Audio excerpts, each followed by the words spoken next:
Big boss ಮನೆ ಸೇರೋದು ಸುಲಭವಲ್ಲ. ಅಗ್ನಿ ಪರೀಕ್ಷೆಗೆ ಹೆಲ್ಮೆಟ್ ಧರಿಸಿ ಬಂದ ಅನಾಮಿಕಾ.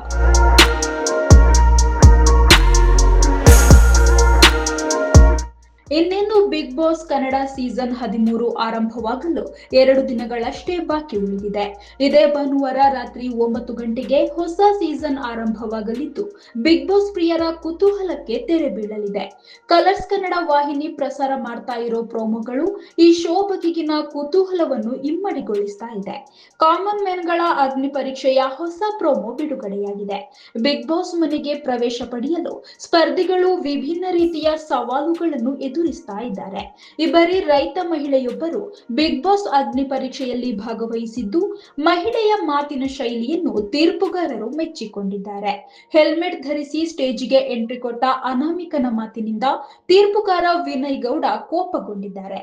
ಹೆಲ್ಮೆಟ್ ತೆಗೆಯುವಂತೆ ತಿಳಿಸಿದಾಗ ಮುಖ ತೋರಿಸದೆಯೇ ಎಲ್ಲರನ್ನೂ ಮೆಚ್ಚಿಸುವುದಾಗಿ ಆತ ಸವಾಲು ಹಾಕಿದ್ದಾನೆ. ಈ ಪ್ರೋಮೋಗೆ ಬಿಗ್ ಬಾಸ್ ಮನೆಯಲ್ಲಿ ಒಬ್ಬರಾಗುವುದು ಸುಲಭ ಅಲ್ಲ ಎಂದು ಟೈಟಲ್ ನೀಡಿದ್ದು, ರೈತ ಮಹಿಳೆಯ ಹಿನ್ನೆಲೆಯನ್ನು, ಹೆಲ್ಮೆಟ್ ಹಿಂದಿರುವ ಆ ವ್ಯಕ್ತಿ ಯಾರು, ಇವರಿಬ್ಬರಿಗೂ ಅಗ್ನಿ ಪರೀಕ್ಷೆಯಲ್ಲಿ ಗೆದ್ದು ಬಿಗ್ ಬಾಸ್ ಮನೆ ಪ್ರವೇಶಿಸ್ತಾರಾ ಎಂಬುದು ಮುಂದಿನ ಹಂತದಲ್ಲಿ ತಿಳಿಯಲಿದೆ.